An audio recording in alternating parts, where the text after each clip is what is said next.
And we are live. Welcome to the process. It is Wednesday, January 24th. I am Josh Engleman here to break down an 8-game NBA slate.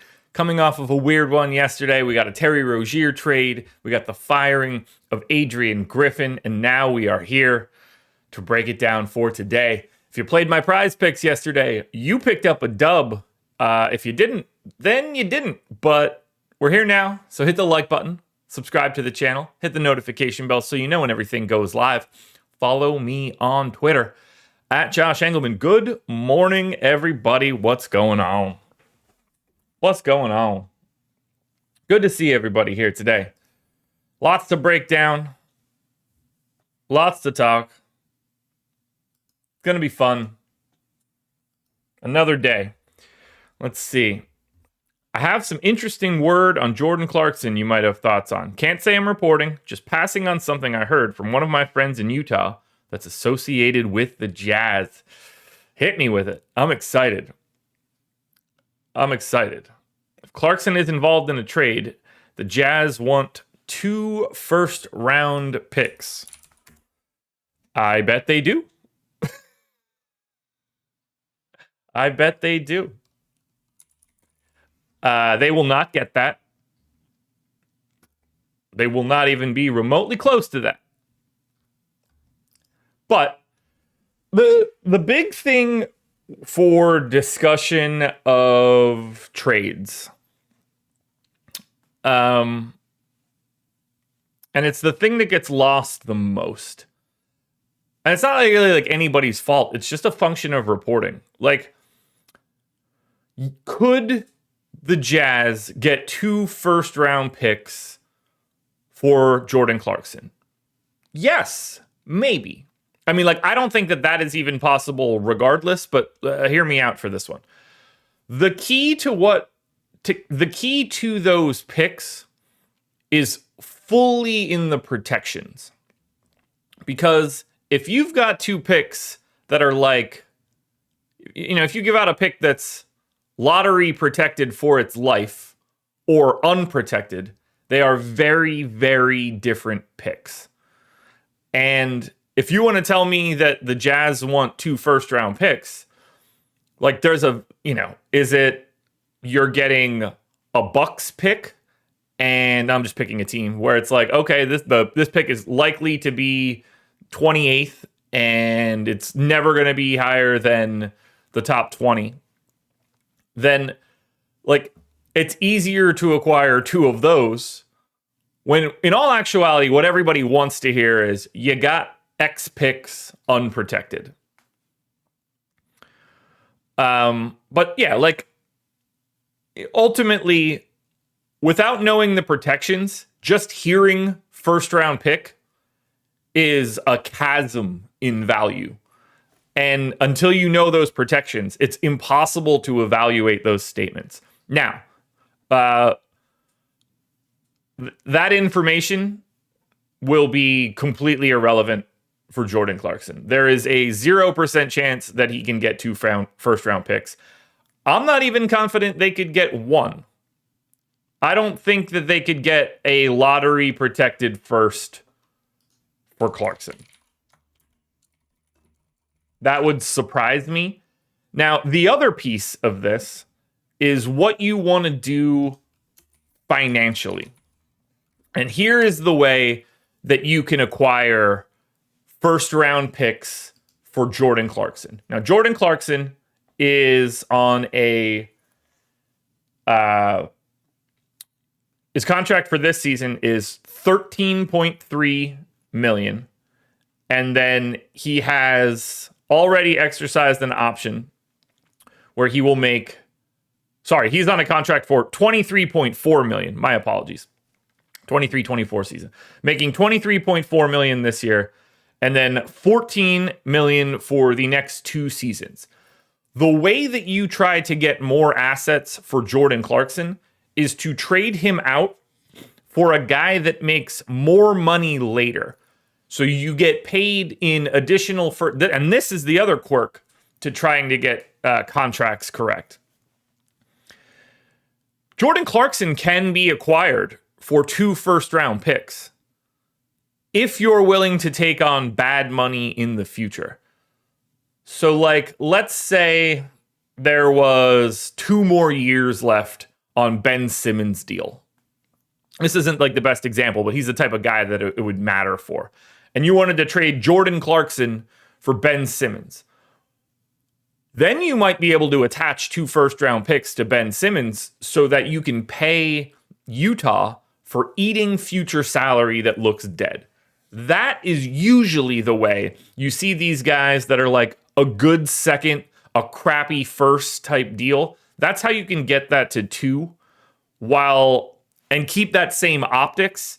But in all actuality, the cost is being paid for future dollars on the other guy. But when push comes to shove here, like, is Jordan Clarkson on a good deal for next year and the following year? 14 million and 14 million? Yeah, like that's a mildly valuable contract. He is 31 and a half. That'll be his age 32 and 33 seasons. And he's not really great at anything. 3 straight years of below average true shooting at roughly 26% usage. He can't shoot.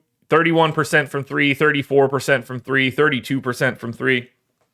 I think you can get maybe like 2 seconds for Jordan Clarkson.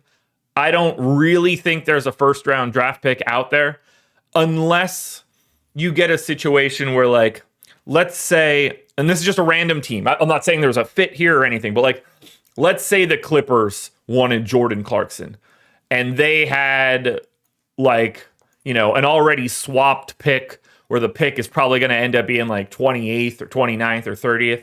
I could see that happening if the team that they're trying to get him from, if they only have a pick that is current and likely to be late in a first round. But Jordan Clarkson, my guess would be like multiple seconds. I don't think you can get a first for him unless you're bringing back a lot of bad money, which in theory Utah can kind of do, but they're trying to keep I don't think Utah acquires salary.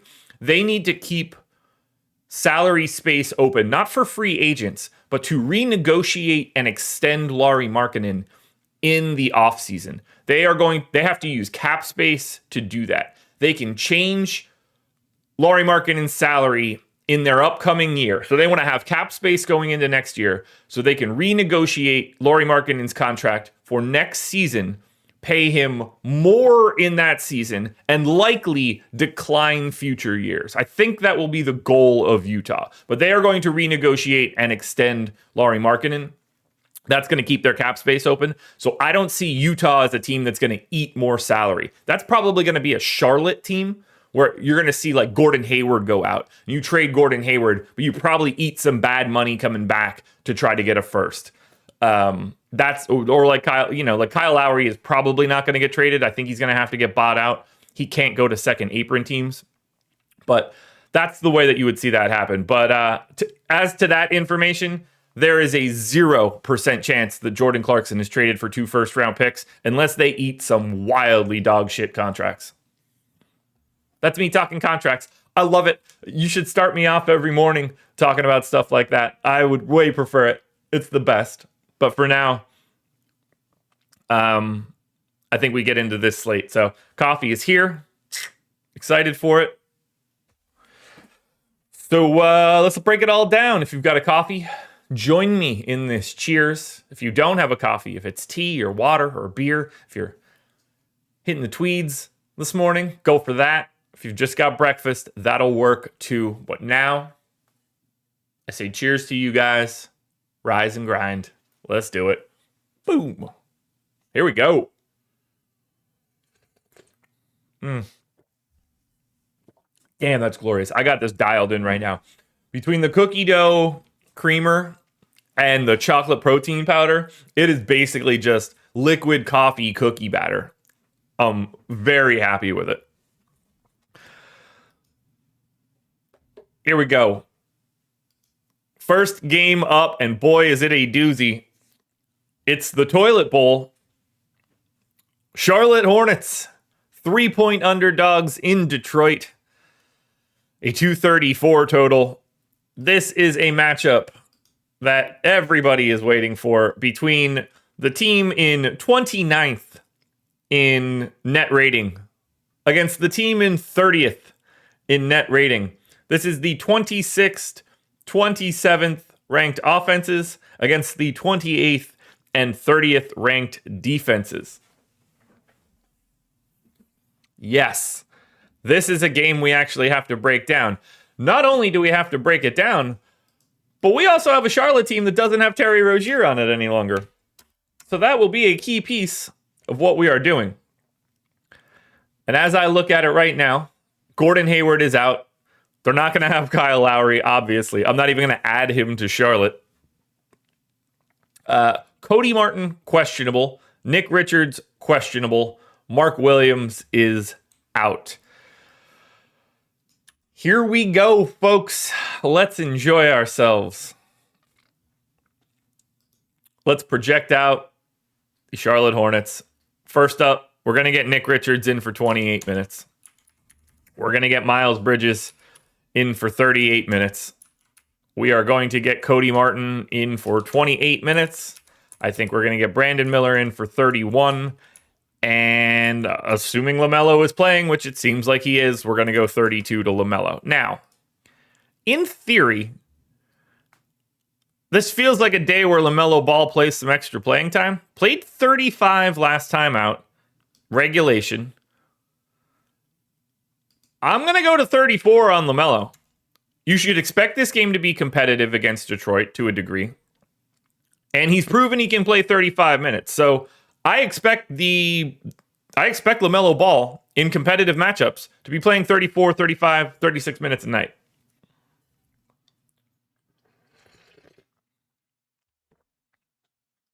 So right out of the gate, we're good with what looks like the starting lineup. We'll add Ish Smith in for backup point guard run. We will add Nathan Mensah in for, 14 minutes? That'll let us get PJ Washington in for 27. I'm going to say 28 with Rozier gone now. And that leaves me 25 for either Thor or Nick Smith. Probably Nick Smith grabbing about 16 or so. Again, he looks a little bit more interesting. And I guess I could hide 8. It's either going to be Bryce McGowan's getting 8 or JT Thor getting 8. We are not going to care about either of those things. But I think this is a rotation that we can be pretty happy with. I'm going to flip Terry Rozier over to Miami. Not that he's going to be playing today, but that's just sort of where he belongs. And now we kind of need rates. And sample-wise, this isn't going to be big. Games where LaMelo Ball has played, and we have Terry Rozier off the floor. I mean, how big of a sample could that even be for LaMelo? Like 85 minutes?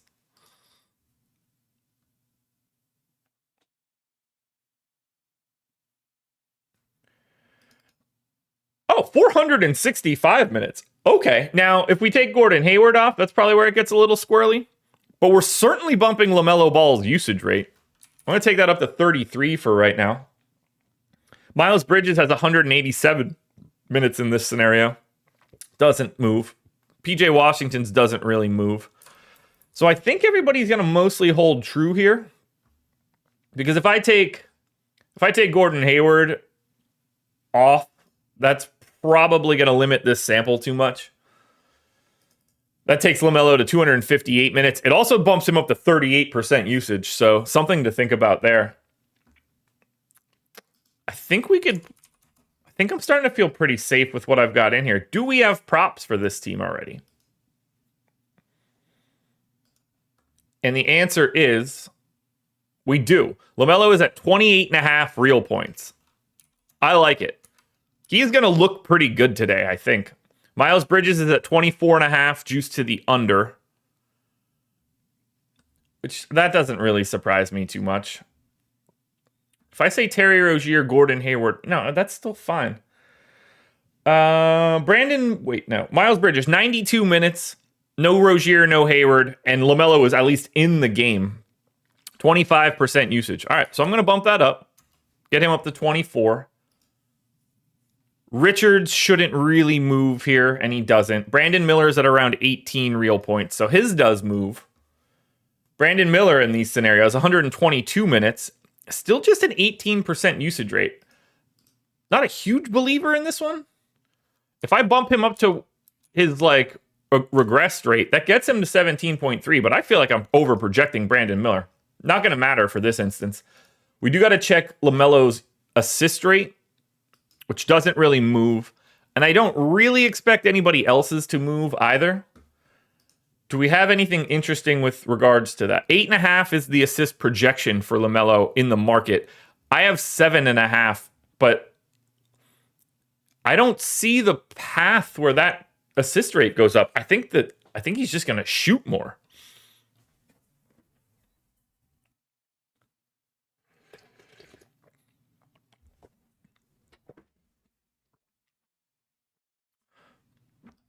I can't bump that assist rate. I don't. Terry Rozier off, Gordon Hayward off. I guess I'll add in last year and do the same thing.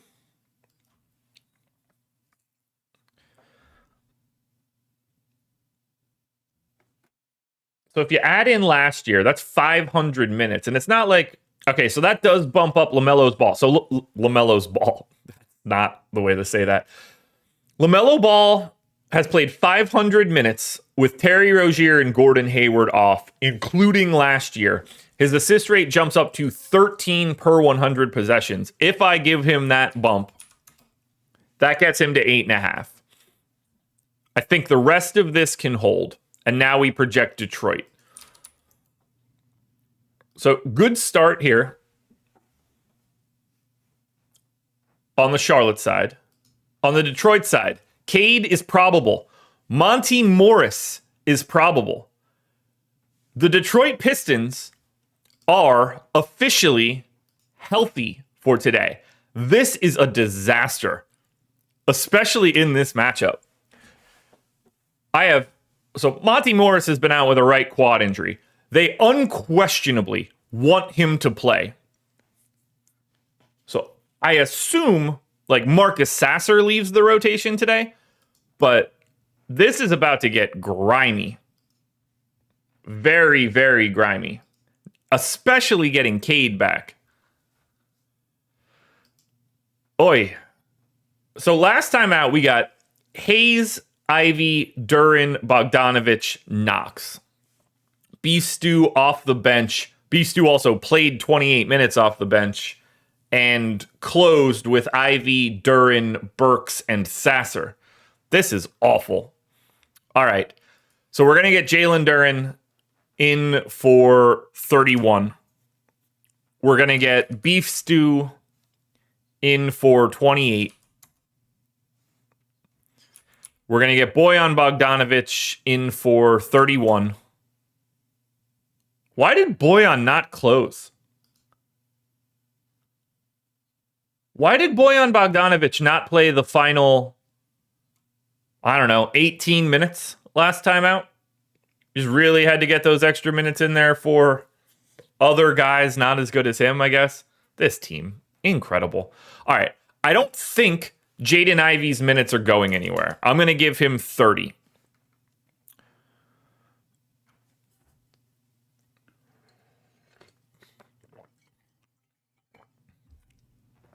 Probably just didn't want to work as hard against Giannis.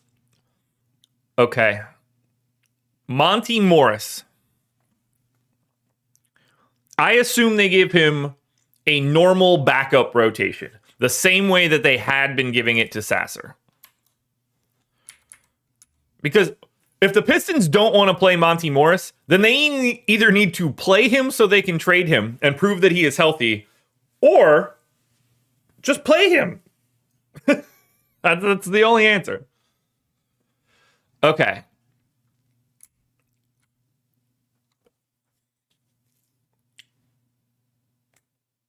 Gallo played 10 minutes. Asar Thompson played 19. I think we can get Asar Thompson in for 20.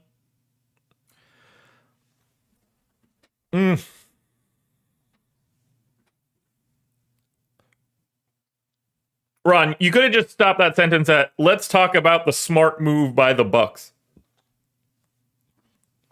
I'm going to say we get like 30 out of Cade. I don't think they're just letting him rip.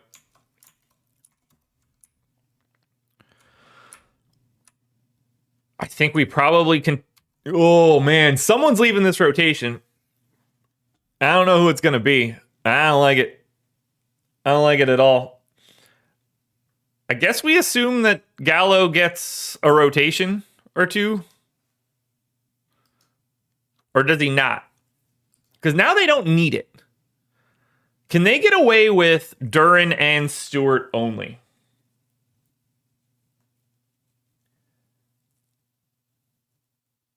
Because Stewart was out there basically every second that Duren wasn't. I think that's what they should be doing. So let's test that out. Let's get...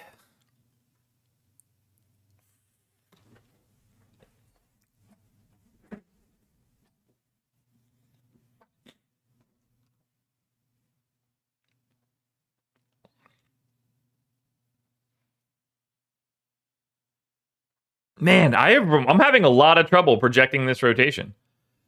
I don't know who they're going to cut. It's really gross. And we got to change rates. This game is going to take longer than anything else. And we have 7 more to go. Probably didn't need the 15 minutes on trades out of the gate. That probably didn't help.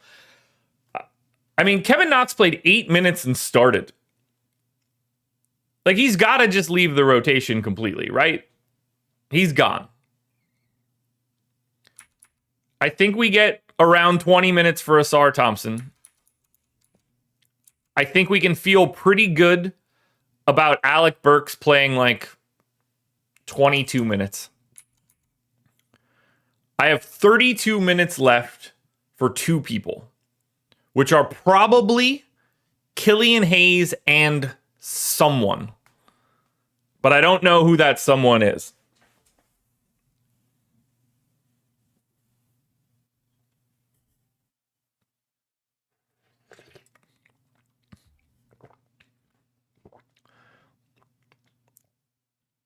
Yeah, Ron, I don't think they did it because of the defensive decline. They knew that defensive decline was coming.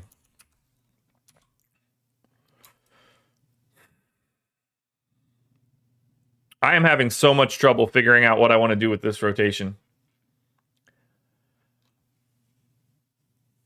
I don't know who they cut.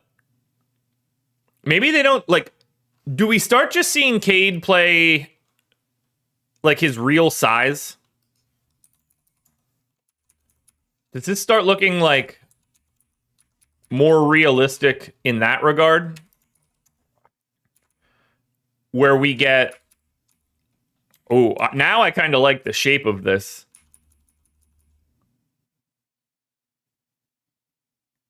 Muscala got 16 minutes, which I didn't notice.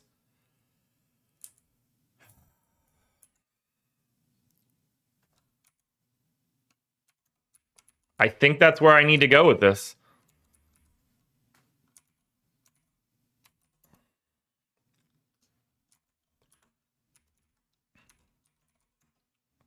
You guys let me know what you think here.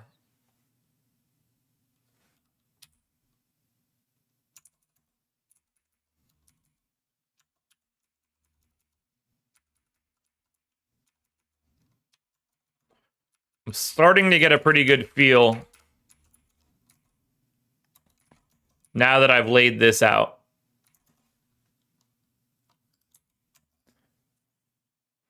We're going to go ahead and wing it there.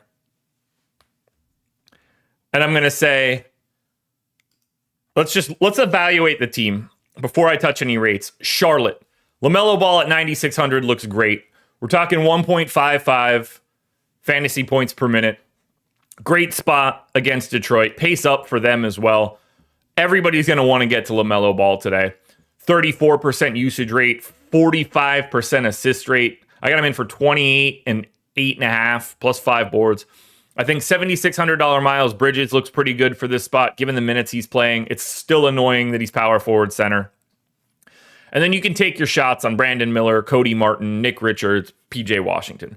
If I don't touch a single rate for Detroit, now don't overreact to these numbers just yet.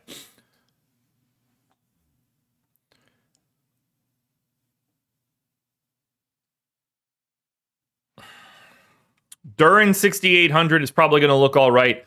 Flat 3K Monty Morris will be a conversation point.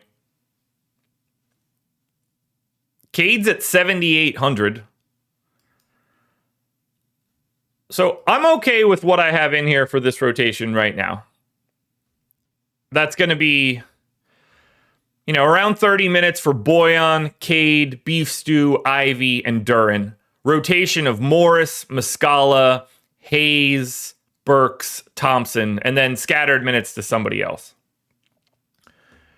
But let's think about Detroit rotation or Detroit rates when Cade plays, because that's what really matters. If we say, how many games has Cade Cunningham and Bojan Bogdanovic played together this year? They're 1-16 in games where Cade and Bojan have both played.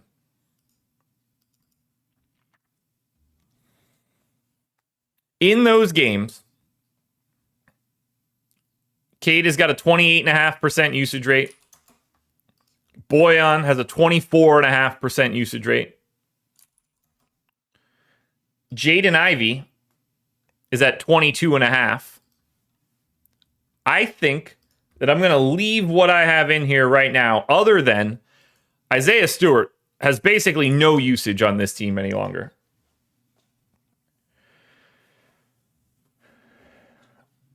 I'm okay with what I see. I can't imagine him moving assist rates too much. We don't have any.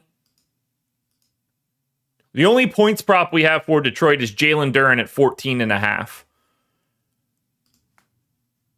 Which is good to know. I'm going to bring his usage rate down a little bit. Now, this is how we would evaluate Detroit. We've got Bojan Bogdanovic at 5,800, small forward only. We've got 6,800 Jalen Duran. They are the two guys you're getting to from Detroit. If you want to take a flyer on Cade, I think it's reasonable. I don't think we know enough for today. And then Monty Morris is terrifying at flat 3K, but I don't think we'll have to talk about him in an 8-game slate. So that is what I would assume to be the hardest game to do. We move it on to Minnesota and Washington. Minnesota is an 11.5 point favorite in Washington. We also have Memphis as 10-point dogs in Miami with a 213 total. And then Portland as a 10.5 point dog on a back-to-back in Houston, 220 total. Yuck. So for Minnesota, everybody's in. For the Wizards, everybody's in. Not too much to worry about here. Same kind of rotation we normally get. Although we had Conley out last time, so I do need to correct for that mark. We're going to go ahead and get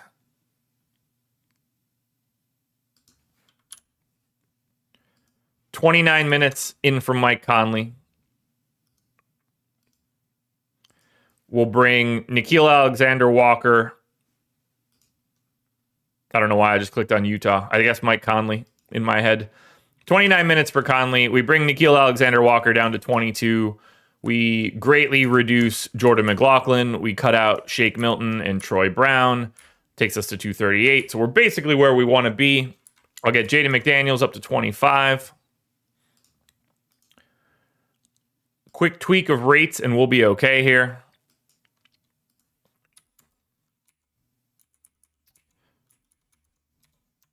So let's grab the Minnesota rates. Games where Conley, Gobert, Towns, Edwards, and McDaniels all started.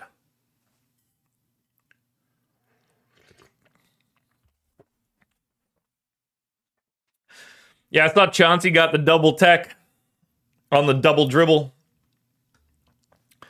Edwards, 32.5. Gobert, 16. Towns, 26.5. Just out of curiosity, what is Karl Anthony Towns' points prop for today? That number would be 23.5, which is basically where I have him right now. We need Mike Conley, usage rate, 14.5. And Jaden McDaniels is at 16. We're looking good here. Naz Reid, just in case, 22.5. That's basically where we have him. So I think we're all right here for Minnesota. Washington side, not going to be all that different, if I'm guessing.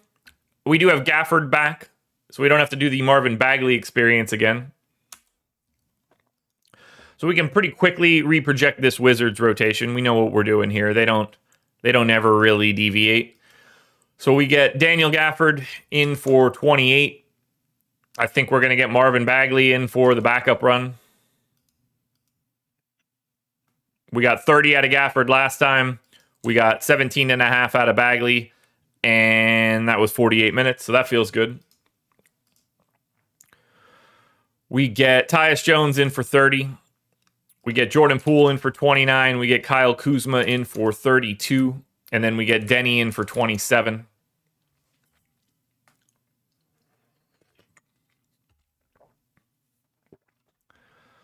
I mean, they shouldn't overturn it. It was a double dribble. Call on the field should stand. Let's get 17 minutes in there for DeLon Wright. Let's get Corey Kispert in for 19. Let's get Landry Shamet in for 13.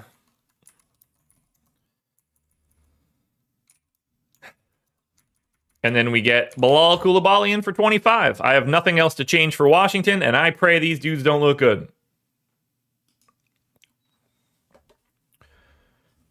So then we go to Minnesota first. $8,700 Edwards in a matchup against the number 1 team in pace and the number 30 team in defensive rating. Yikes.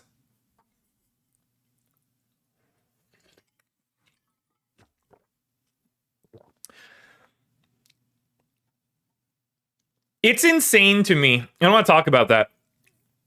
Not that we should be doing this, but I'm in the talk today. I feel good. They're protesting that a timeout was clearly called beforehand. It's 2024. One, I've never understood why there's not a timeout button at the desk. Like, there's no reason. It's the same sort of situation as like throwing flags and stuff in the NFL, but at least you have you can do that and look to see if a coach did it. It's the same principle here. Why do we not just have a mechanism? Like, why does a coach have to run down an official to get a timeout? That's insane. You should just be able to take a timeout, like pausing a game. So press a button. It instigates a timeout, notifies the refs. Maybe the shot clock lights up in green or blue or something, or yellow instead of red. There's a notification everywhere that somebody called a timeout. Similarly, you have to just be diligent about checking to see if somebody, it's very easy to find out if somebody called timeout. If they have a timeout available, you can check that in 2 seconds to see if they called it in time. If they didn't, then you don't grant it. If they did, then you do. We have the technology to figure this out in seconds now. You should never, ever, ever have to do this. You see it in college a lot where you'll see a coach flying up the sideline trying to call a timeout. That should never be the case. You should never have a case where you should be unseen. It's impossible now. Fix it. Get a button for a timeout for coaches.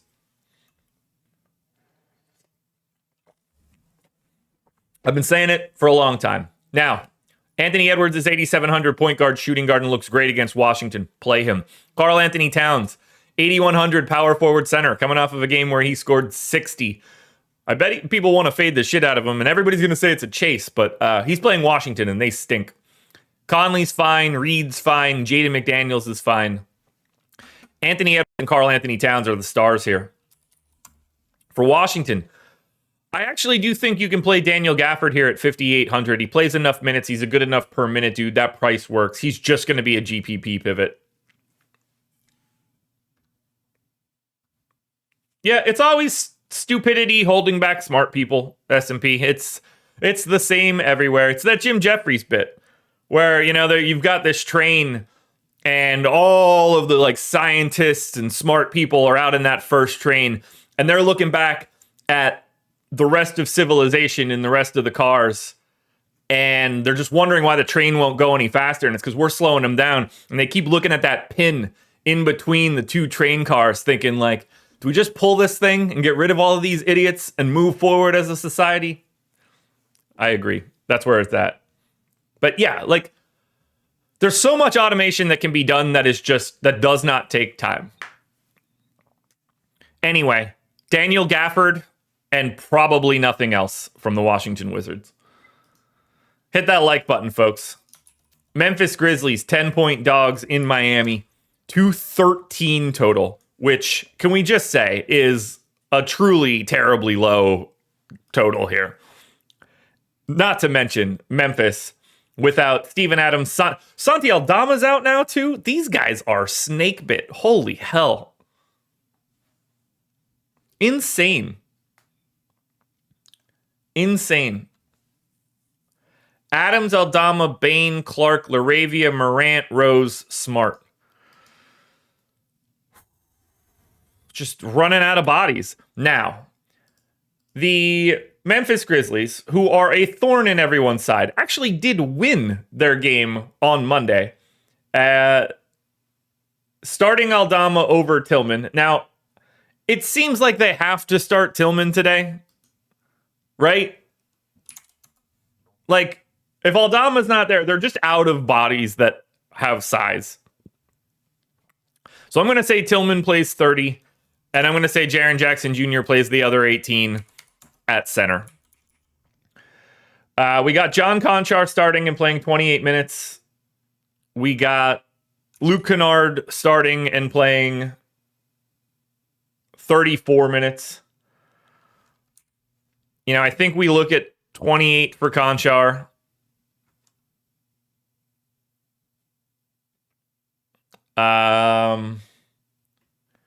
Jacob Gilliard got 13. It seems like he's going to have to play a little bit more. We slot him in for 16. And then we get Luke Kennard up to, I think he just has to play a bunch.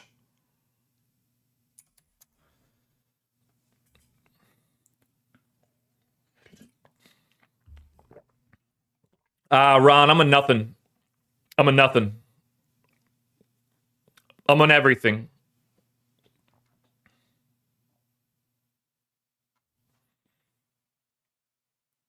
I don't want to see anybody lose jobs either, but we can't get in the way of progress. Like where do you draw the line there? It happens in everything.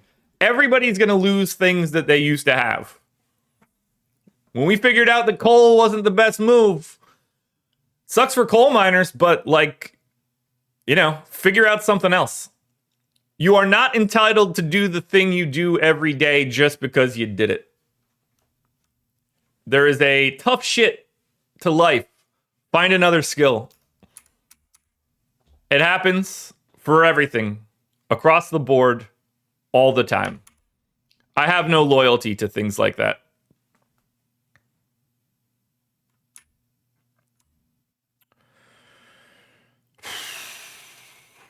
So, Vince Williams played 35 minutes. That just feels safe. Big body David Roddy only played 23 minutes last time out, but they're going to need more of that big body, I think. They really don't have dudes that could, play the 4. Is Laravia out, too? Yeah.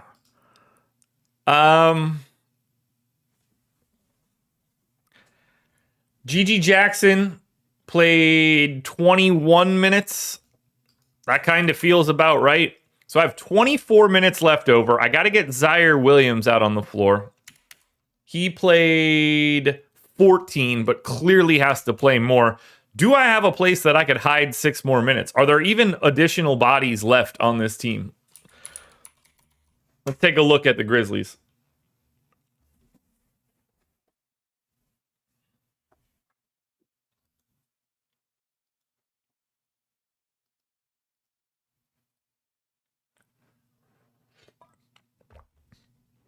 See, Ron, now I'm getting it on the opposite side. And I don't mean that negatively. Just like, I probably have wildly distinctive different views that are aggressive on both sides of the political parties. And it's probably why I pay zero attention to all things politics.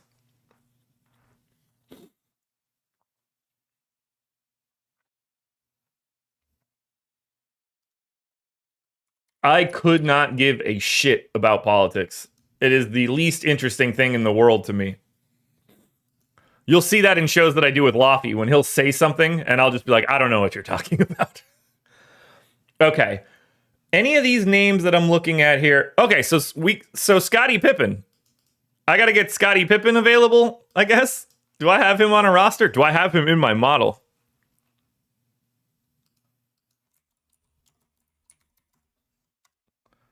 I do. All right, so he is Scottie Pippen Jr. I don't know if he's with the team, but I assume he's with the team. I got a sneeze coming too.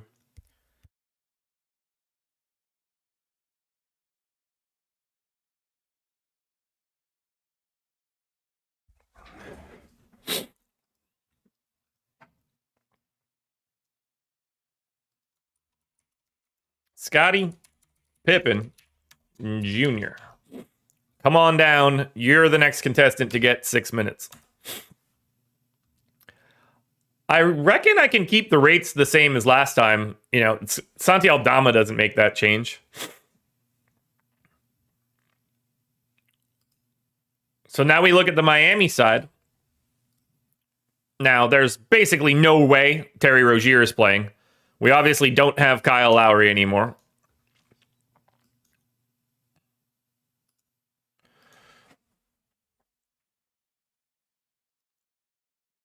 So, now, Kyle Lowry did get dumped to the bench last time, or recently. So, I assume we're just going to get Josh Richardson stepping into a more regular role. And we have to fill up a little bit more playing time that can go to your Haywood Highsmiths of the world, things like that. I got 34 for Hero. We're going to get Kevin Love back playing. Let's see, he played about 14 the last 2 nights. I'm just going to say backup 5 run and then potentially a little bit more, but we'll hash that out in a second. Caleb Martin's minutes have been ramping back up. I think, you know, something in that 29 range will make some sense. I think we can look at something in that 16 to 20 range on Highsmith.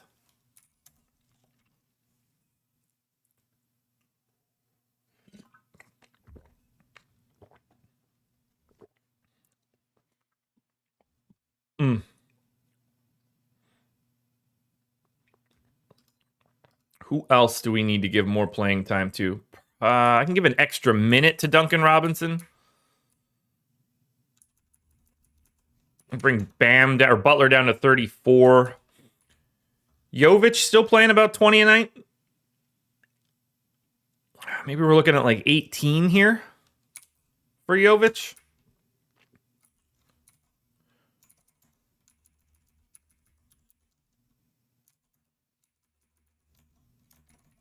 That leaves me 12 minutes.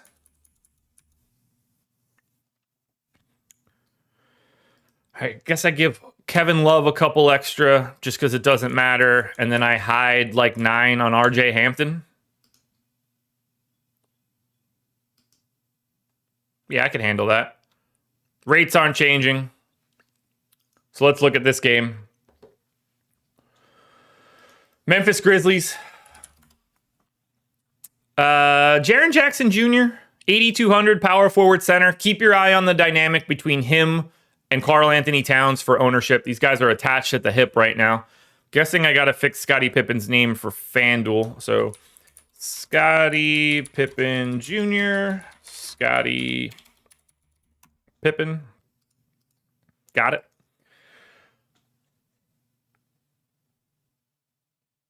Let's see.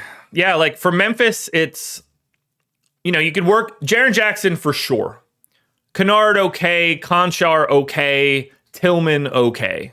GG Jackson, okay. For Miami, $8,500 Bam Adebayo looking pretty good in this spot and should absolutely eat.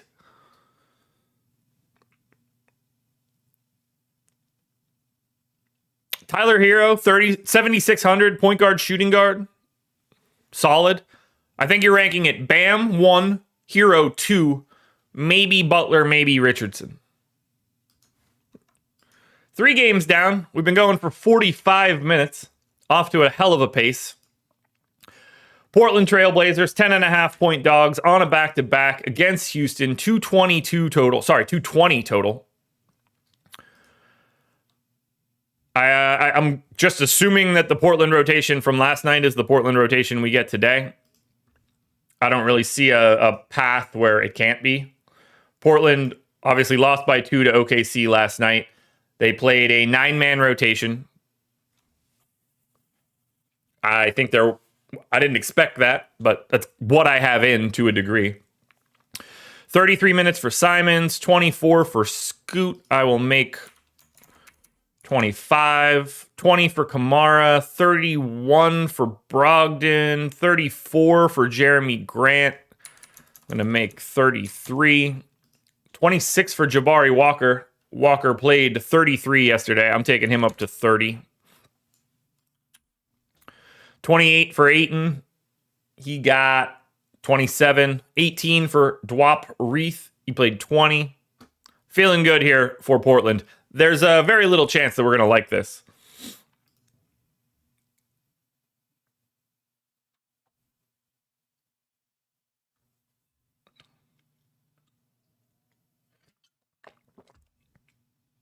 There's no reason you should get chat. I don't know who's messing this up, but Terry Rozier should be projected for 0 fantasy points.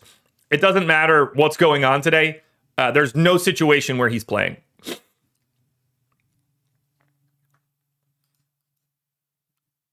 Terry Rozier will not be an option on today's slate. All right, Houston. They've had some weird shit going on. Who's available for the Rockets? Reggie Bullock, questionable. Tari Eason out. Jalen Green, questionable. So this is mostly just their normal stuff. 37 minutes I have in for Van Vliet. They have really dialed that back. I'm going to go to 36. You know what? I'm going to reproject their lineup. 36 to Van Vliet. We're going to go 30 to Jalen Green. 34 to Dylan Brooks.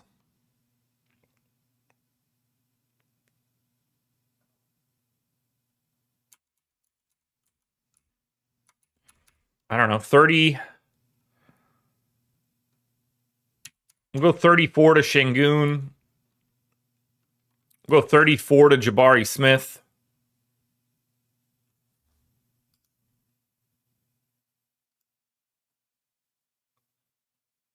That all feels about right to me. I might be light on these guys, but the matchup is slowing me down.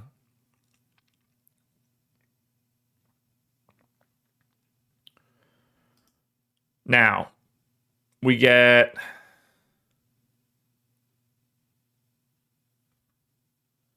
Jeff Green in for some backup center run. We get Aaron Holiday in for some backup point guard run. We get Amin Thompson in for some backup something run, along with Cam Whitmore and Jayshawn Tate. So let's get Tate in for 14. Whitmore in for 18. And then Amin Thompson. I mean, where are all these minutes going? I don't think it really matters, but There are way too many minutes to go around for Houston.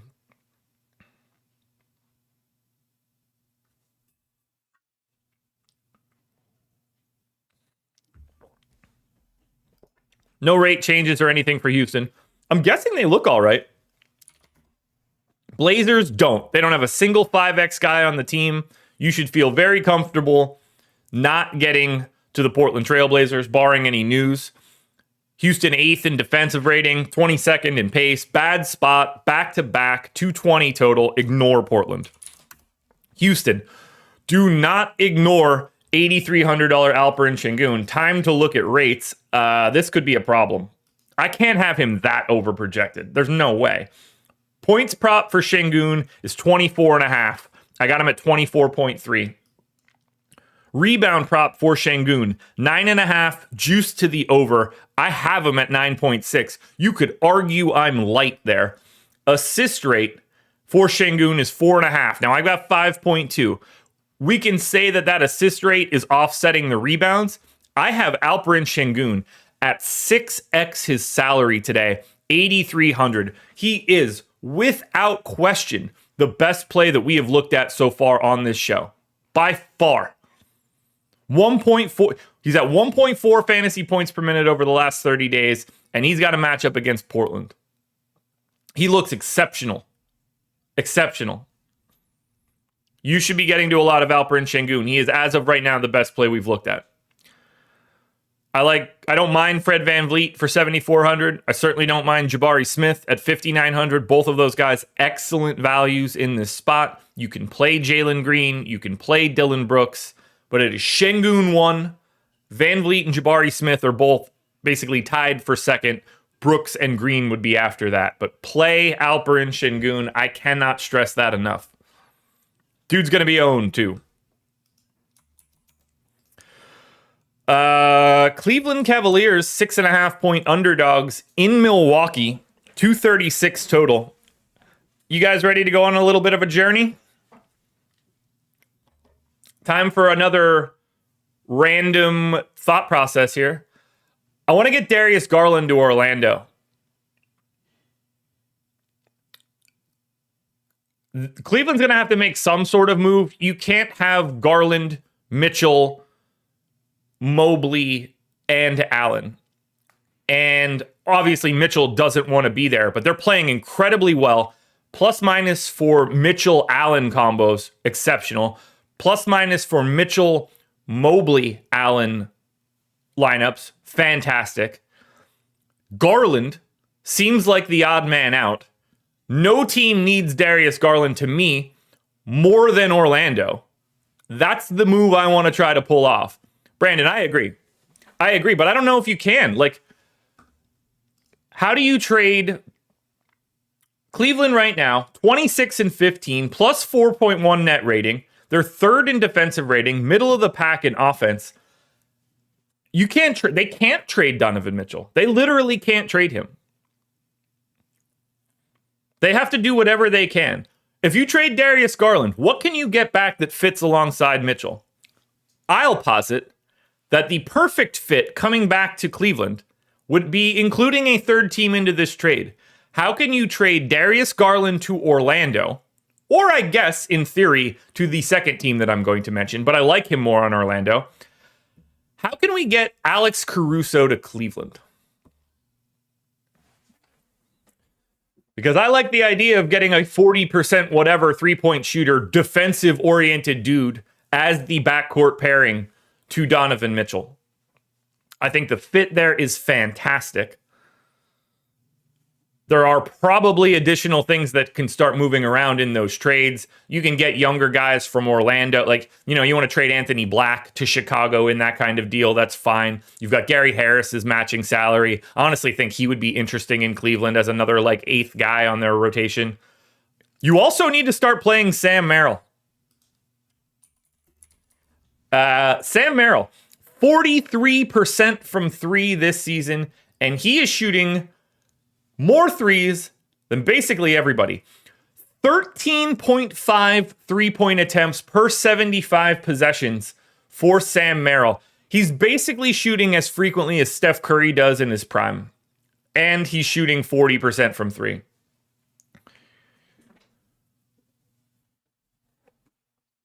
Yeah, so the only way you can do what I'm saying is if Donovan Mitchell agrees to re-sign. I don't think he's going to agree to re-sign, but I want to get Garland to Orlando because I think that's the perfect fit. The perfect fit. If you can lock down Banchero, Franz Wagner, Darius Garland, I like that trio. Anyway, for Cleveland. Cavaliers. Garland out. LeVert questionable. Mobley out. You know who else is out today? That's going to be Tristan Thompson, who got popped for the juice. It's almost like you're surprised that Tristan Thompson was on the sauce. So, saucy Tristan Thompson going to be out for a minute.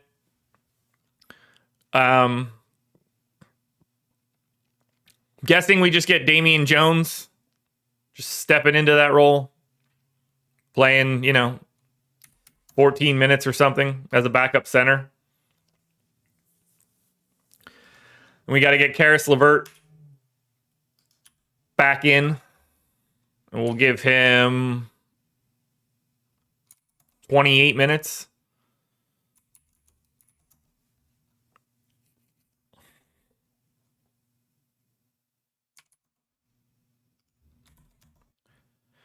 Got Isaac Okoro in for 20. I need to bring that down to 27. Is Max... They're really like icing Max Strus, huh?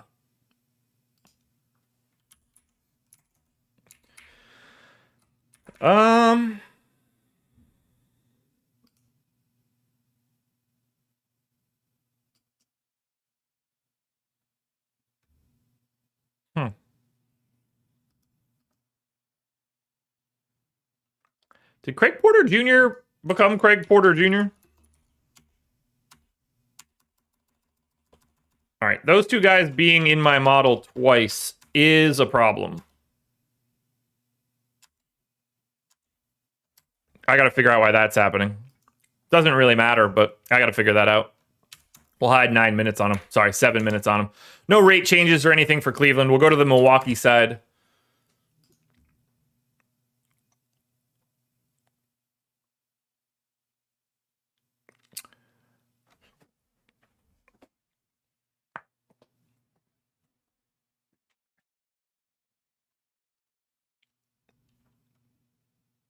Let's look at Garland for this year.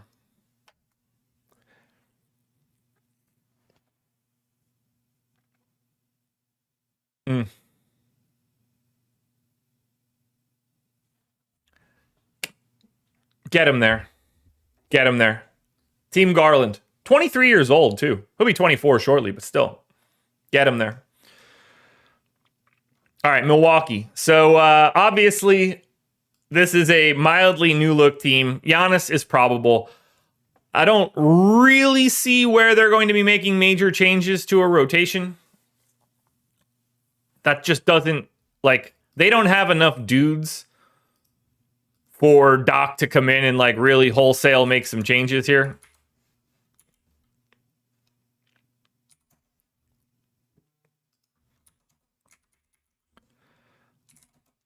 At least I don't think they do.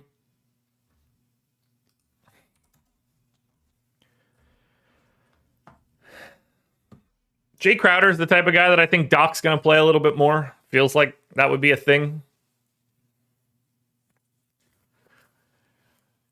You know what time it is, folks. It's time for Chandre to say things in chat that are obviously not correct. Can't believe the Bucks did that to Griffin. The only person that can't believe that is you. You're the only one. Only person surprised by that.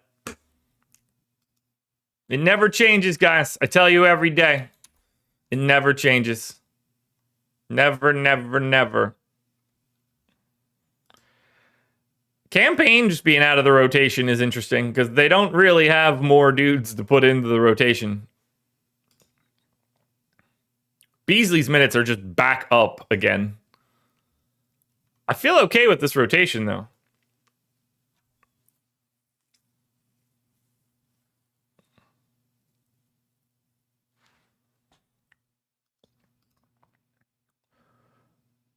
I don't think we're going to like a lot here. On the Cleveland end, I mean, look, it's still Donovan Mitchell at 9,700, point guard, shooting guard eligible. Donovan Mitchell looking a lot like a slightly more expensive Anthony Edwards today. 7,700 for Jared Allen is totally fine, but is just dwarfed by Alperen Şengün. LeVert, okay. Strus, okay. Okoro, okay.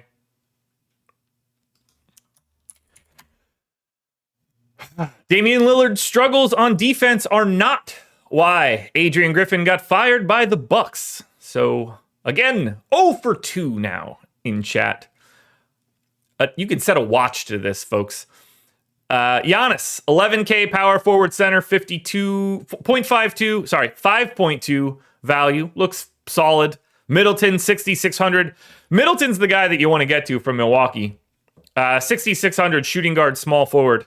He is the best option on the Bucks. I don't mind Lopez. Just add him to the list of centers that aren't Alperen Şengün. I don't mind Dame at 8,900.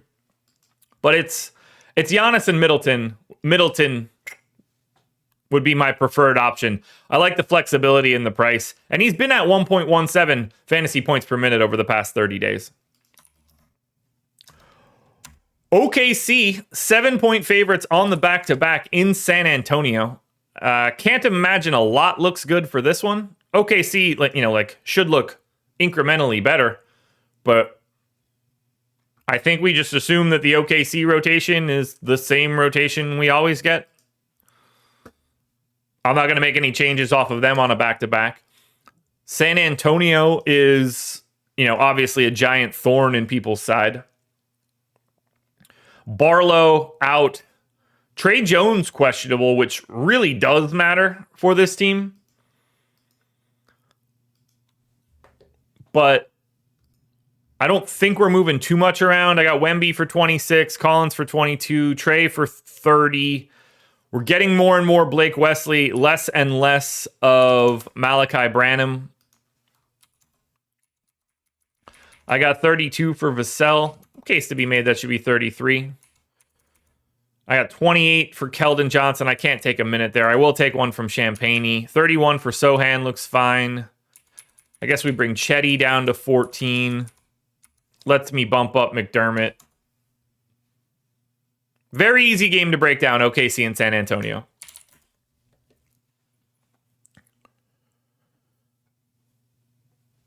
You're skipping pho?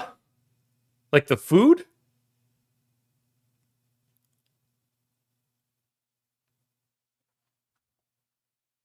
Not a big pho guy. Tastes like licorice.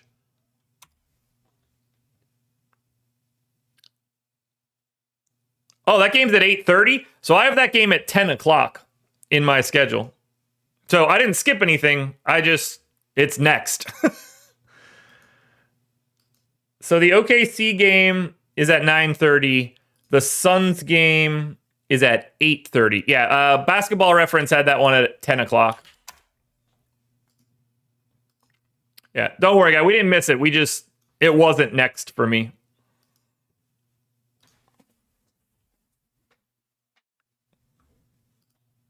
Is the OKC game not... Oh, FanDuel dropped this one. Did FanDuel drop OKC and Atlanta? This is a 6-gamer on FanDuel? That's interesting. All right, OKC. Same thing it always is. It's Chet, who looks good. It's Shea, who looks good. It's Jalen Williams, who looks good. It's Giddey and Dort, who are like filler.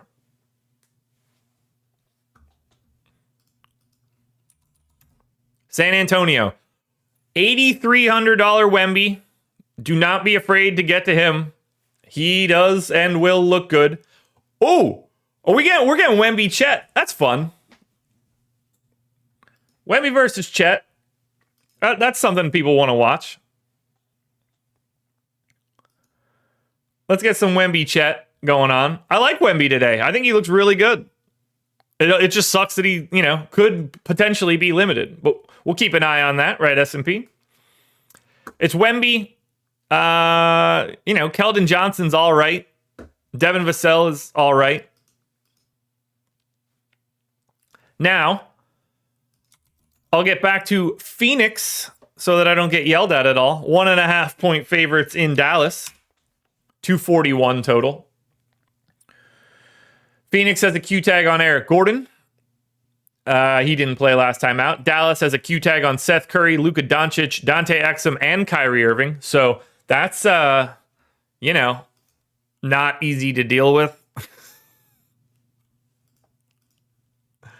Pretty annoying for the late swaps for Dallas that are inevitably coming. I'm going to gut this entire rotation for Phoenix to make my life easier. 36 minutes to Bradley Beal. 37 minutes to Devin Booker. 33 minutes to Grayson Allen. 37 minutes to Kevin Durant. 27 minutes to Yusuf Nurkic. Eubanks gets 14.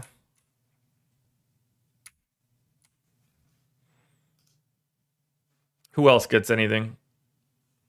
Metu didn't play. They went, even with Eric Gordon out, 5, 6, 7, 8. They went to like an 8.5 man rotation. That's surprising to me.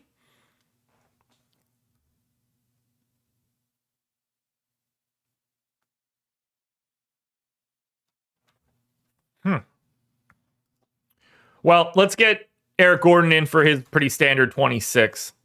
That should help this out a little bit. Keita Bates-Diop plays like 13 a night. Josh Okogie plays like 13 a night. I have 4 minutes left over that I don't really care who gets, so we'll give those to Metu.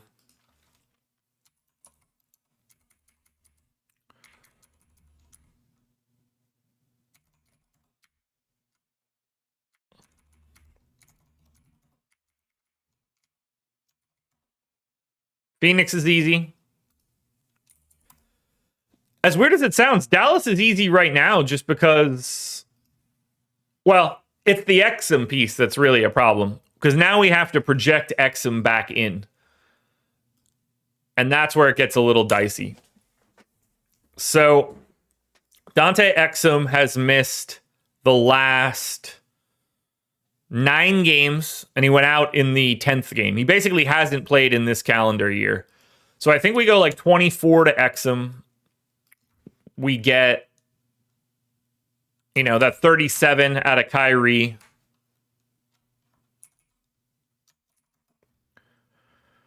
We get Hardaway in for 30, I guess. And then we can get Luka in for 37. We get Lively in for 26. Did they do something weird last game? Dwight Powell out of the rotation. 1, 2, 3, 4, 5, 6, 7. So they went to a stupid 8-man rotation as well. What are we doing here?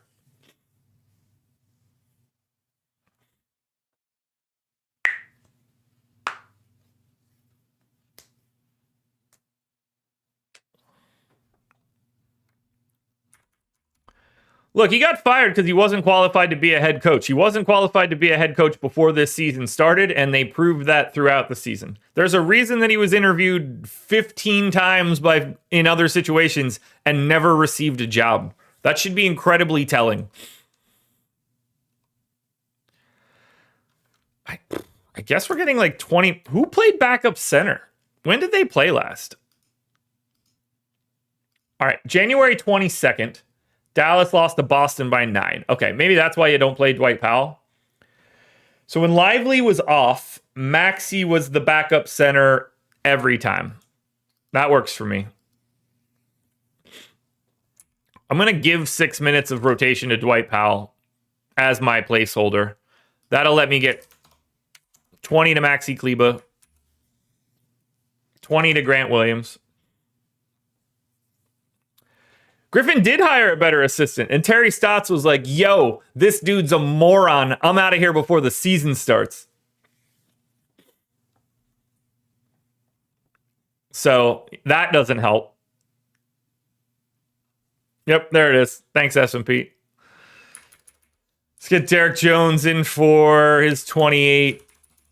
Ooh, that leaves me we're going to take those Dwight Powell minutes away ASAP, Rocky.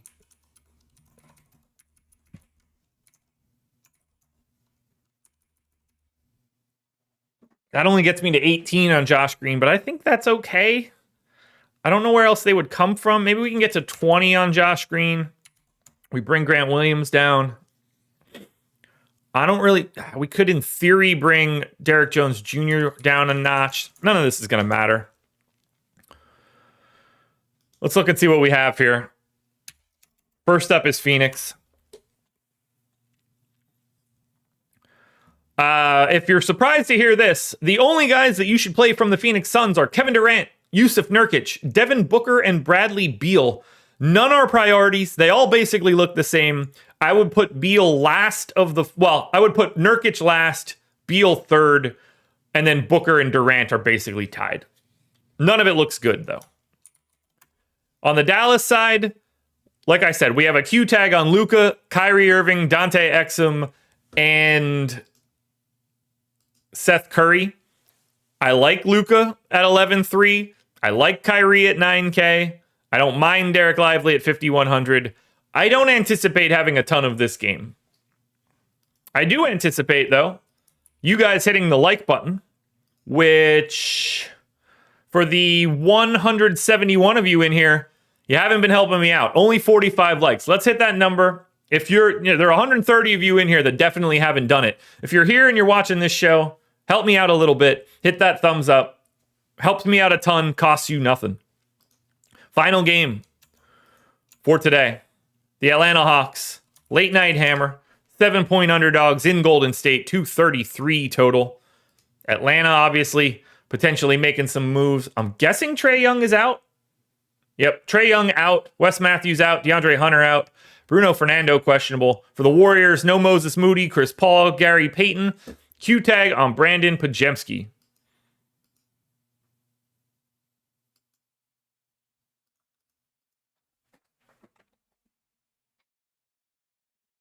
You guys know what to do with chat right now. In this moment, you know what to do.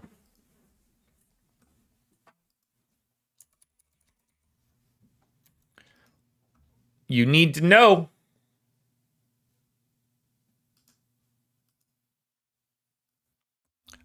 At least on this one, it's like sort of right, but it's not really the point of any of this.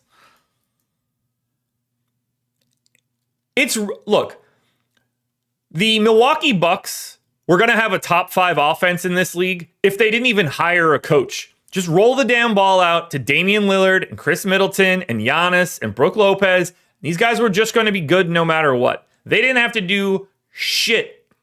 It didn't matter who the coach was. You can just be like, you guys figure it out. And during the regular season, that team was going to beat the shit out of everybody. Was never even up for debate. They could have used anybody. They could have let some random dude from the stands be the coach each day, and their offense would have been spectacular because of their personnel.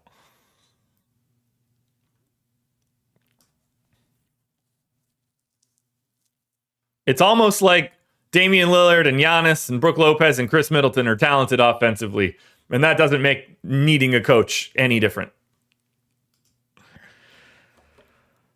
All right, Atlanta is a totally different rotation. I mean, it's just, there's nothing, like, at some point in time, I just need to, like, excise you like a bad mole. Reading it makes me, like, reading your stuff makes me sad on the inside. You know? It's one of those situations. All right, 37 minutes for DeJounte Murray. We get 33 out of Bogdanovich.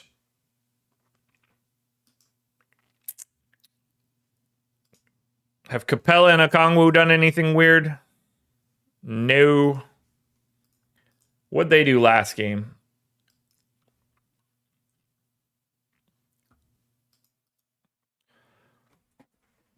Man, I can't believe the Bucks didn't know Dame doesn't play defense. That must have been just a mind-blowing thing. They were like, you know what? I bet our defense holds up when we trade Drew Holiday for Damian Lillard. Yeah. Yeah. You know what their problem was defensively? When Griffin put in a different system and the entire team had to be like, yo, man, it's game 4 and this sucks.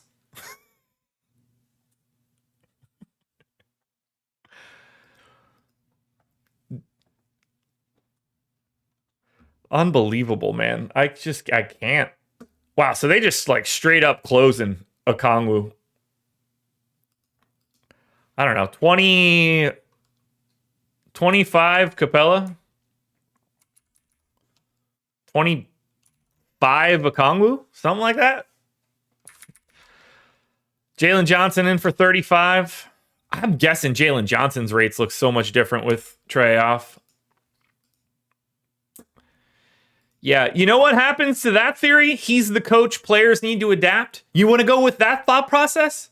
That you think that's the smart one? That's how you get fired and end up at home. It literally just happened. If you think that he's the coach and players need to adapt, you would be mistaken. The players dictate the league. We know this, and that is why Adrian Griffin is going to drink his coffee at his couch and not have to report to the arena today, because he is no longer the coach. Do you know why? Because the players didn't need to adapt. He did.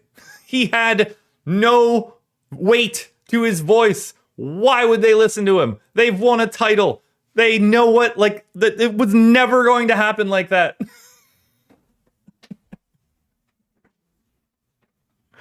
Yeah. Good luck. Adrian Griffin rolling into the owner's office like, man, Giannis won't listen to me. And that owner's just like, get out. How else is that going to happen?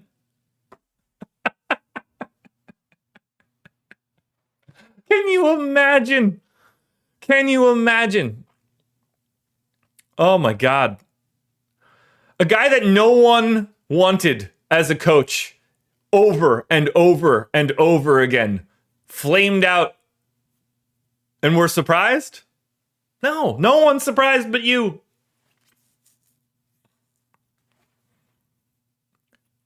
So, Andrew, it is that way in sports when the coach deserves it.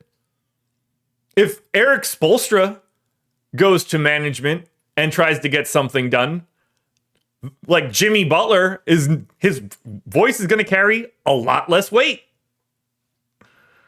When Adrian Griffin, a man that's never coached before, steps in and tries to tell Giannis what to do, and the entire team is like, this idea sucks. Your voice doesn't matter. They should have fired him 2 months ago. They should have never hired him at all. That would have been better.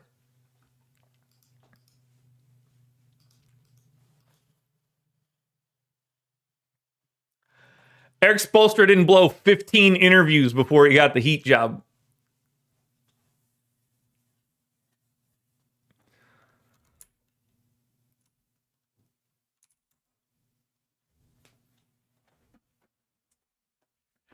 Unequivocally, 100%, with very little difference in the media, Adrian Griffin being canned was not only not a surprise, but the right move. What do you mean I'm making stuff up?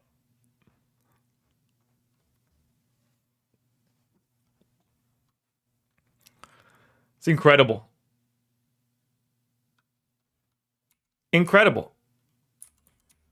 This stuff is obvious when you want it, like when you let it be obvious. It really is. They don't make it harder on us.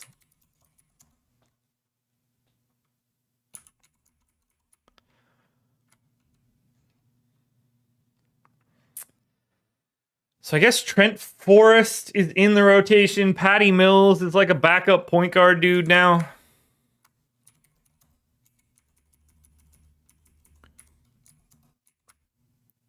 I guess Garrison Matthews is just like gonna have to play a bunch.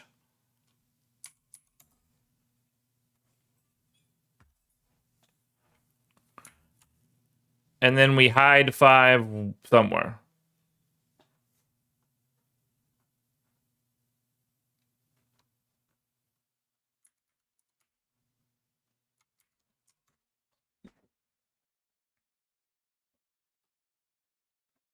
That dude was dead in the water in the first week of the regular season. That is impressive.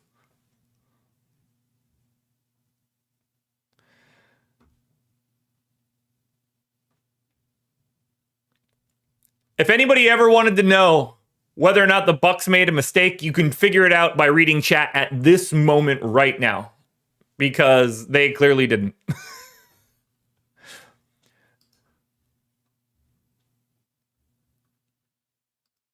S&P, don't be bringing facts into this conversation. That's not going to get us anywhere. All right, Trae Young off because we need the updated rates. And then we're going to get Bogdan, Murray, Jalen Johnson. I should say 2 of those guys on the floor at least.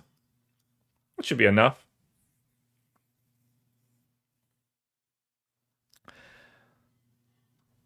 It's almost like you shouldn't make decisions based on what a team's record is, but that's just me. That's just me.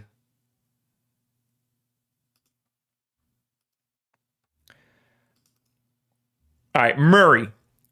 Trae Young off. At least 2 of Murray, Bogdanovich, and Jalen Johnson on the floor, because they are the usage drivers for this team. Murray's got a 27% usage rate in that time. Gonna lock him in at 26.5. Do we have a points prop for Atlanta right now? We do. Murray's at 26.5. Wow. Okay. I'm way light.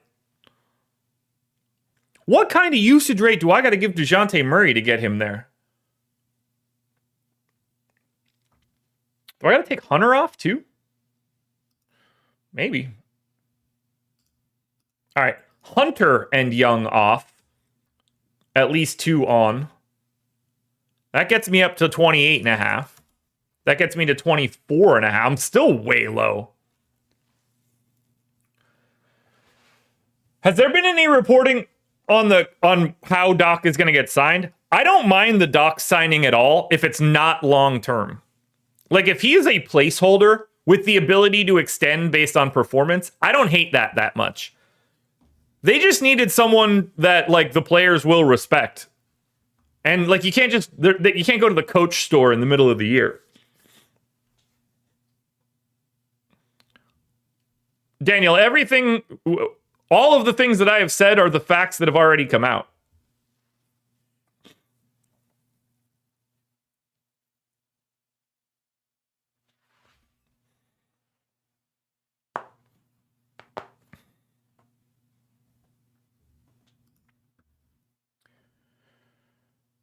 Bogdanovich up to like 24%.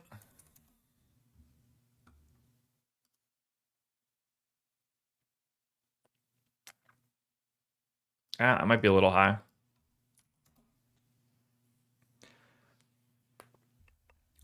S&P, I'm with you. I don't know what else you do.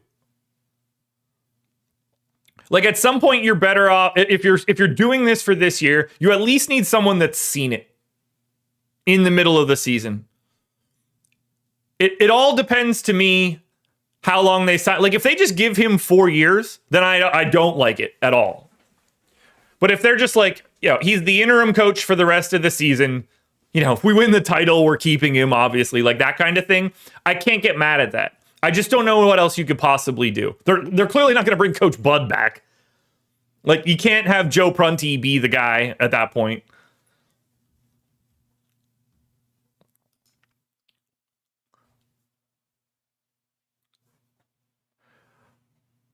I don't know what else they could have done. And that only matters to me.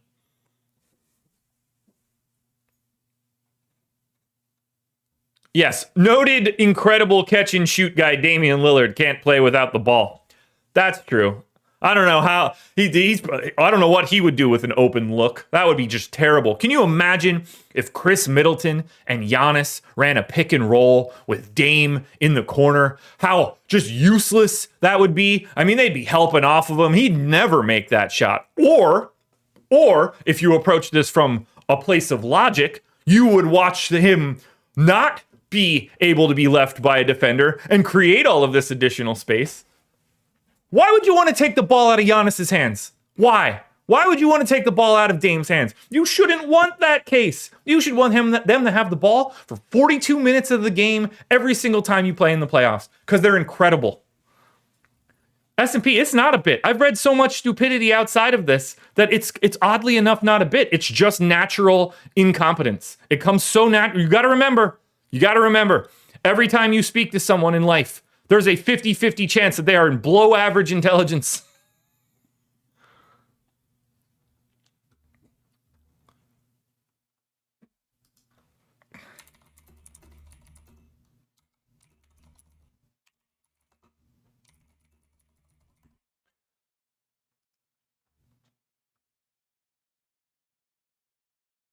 Damian Lillard, per game, 2.3 three-point attempts in catch and shoot. He is shooting 45% on catch and shoot threes.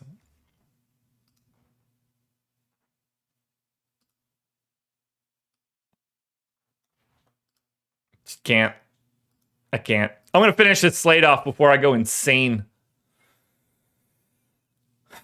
Sadiq Bey's points don't move. Jalen Johnson's points do move.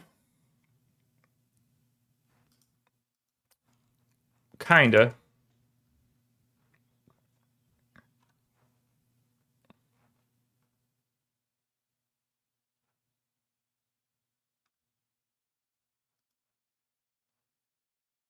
I don't know how to get Murray's usage rate up much higher. That's kind of wild. I assume his assist rate is staggering too. Not as staggering as I would have expected. Bogdanovich actually gets the biggest assist rate bump. That's interesting to me. I think we're good on Atlanta, and if we're lucky, Golden State barely needs to be moved.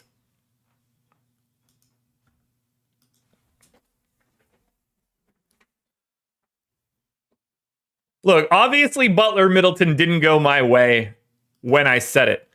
But I'll stand by the fact that Chris Middleton is a better fit around Giannis than Jimmy Butler. And at the time, Middleton was actually good, like a third-team All-NBA type guy. Then I said that, and he immediately was just like, you know what? I'm never going to play like this again. This is the worst. The absolute worst. All right, let's project out this Golden State team, which shouldn't be too bad. I got 34 minutes in for Steph. We've got 29 for Andrew Wiggins. 24 for Draymond. Welcome back. 18 Looney, 12 Trace Jackson Davis.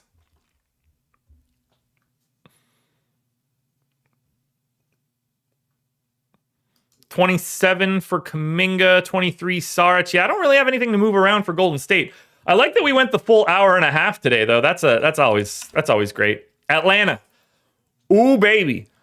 It's 6K Bogdanovich. Come on down, folks. You're the next contestant on the you gotta play this guy a lot.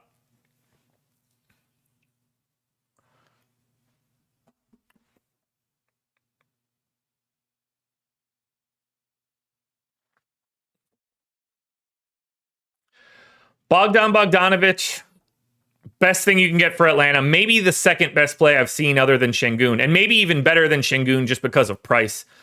Clearly, get to DeJounte Murray, Jalen Johnson, Okongwu, Sadiq Bey. All of these guys look pretty good. Golden State's defense stinks. Pace of this game is totally fine. And there's no Trae Young. You want to get a lot of Atlanta. On the opposite side, I think you're really only going to get to Steph and Clay, and that's it. 28 real points for Steph. I'm on it. Clay, 19. I'm on it. That's where we're at. Let's run some crunches. Why do you hope he gets another opportunity? Do you know him? Who cares? Why are you standing for a guy that is meaningless? I don't not hope he gets another opportunity, but I certainly don't give a shit one way or the other. Why would it matter? In what world would you care? All right, let's run some crunches, folks.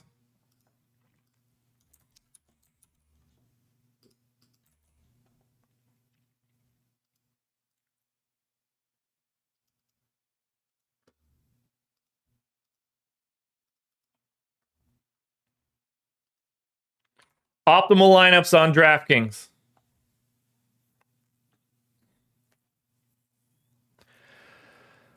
Oh, no.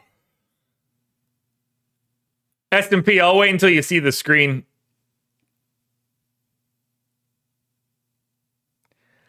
Yeah. 278.3. Flat 3K Monty Morris in the optimal and in 49 of 50 optimal lineups.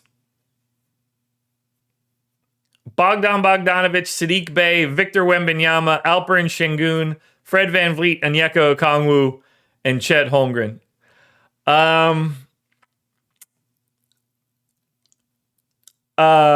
So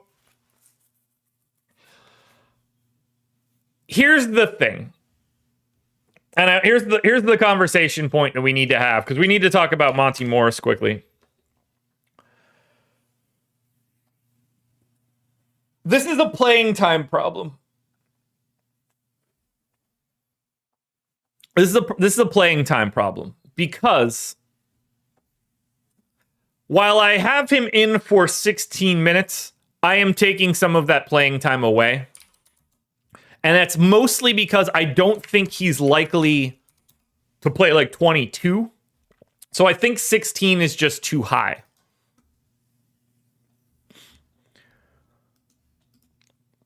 So I'm going to cut that down to 14, which should alleviate this problem. He's going to show up just because flat 3K guys that aren't 0.7 fantasy point per minute guys are a problem. So if I take those 2 minutes off, okay, he's around, but he's not around a lot. 276.4 optimal, Konchar, Bogdanovic, Bey, Bridges, Şengün, Murray, Jabari Smith, Onyeka Okongwu. Lots of Atlanta tonight with no Trey, which is not at all surprising.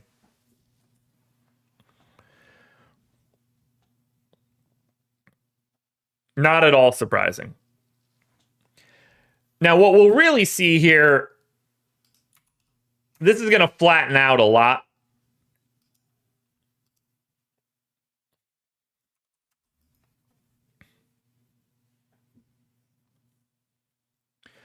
Bogdanovic at the top, Şengün at the top. This is what we expected. Jabari Smith is there too. Sadiq, and remember, we've got Houston taking on Portland on a back-to-back. Like, this is a great spot for Portland. Bogdanovic, Jabari Smith, Şengün, Bey, Murray, VanVleet, Okongwu. That's all at the top. You finally get to LaMelo Ball. Morris is still sneaking in there, but I don't think he'll matter by the end of the day. All it takes is like one more value dude, and none of it'll matter. Wemby, a little bit higher than I was expecting, but the moral of the story is play a bunch of Atlanta. Sorry, guys. Play a bunch of Atlanta. Play a bunch of Houston. They are the two best things. On FanDuel, remember, very different slate, not the same amount of games.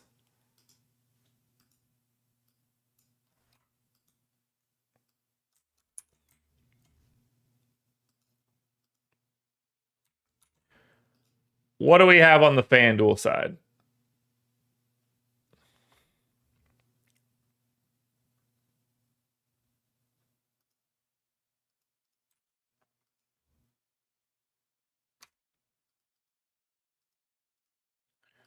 We have, at least we know we won't see Sarah. We won't see Monty Morris on FanDuel. That helps. LaMelo Ball, Cody Martin, Luke Kennard, Anthony Edwards, Malik Beasley, Miles Bridges, Jabari Walker, Jaden McDaniels, Yusuf Nurkic, 283.04.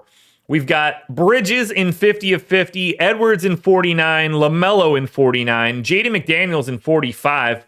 McDaniels price at 5,200 now, small forward, power forward. Nurk in 82, 6,900 for Nurk, decent price. If we flatten these guys out, again, remember, this is a very, very different slate on FanDuel. They dropped 2 of the games.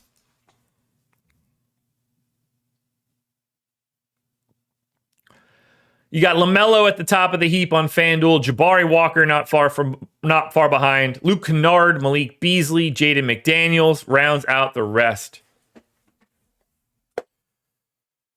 There we go, folks. That was a fun one, man. I hope everybody enjoyed dunking all over Chandre. I got a lot out of that for sure. Strategy show, contenders, prize picks, deeper dive. You've got me for everything. Make sure you hit that like button on your way out the door. I went too long today. I didn't have time for this. I got to go record some prize picks videos. So I appreciate you guys being here. I will talk to you later. This was the process.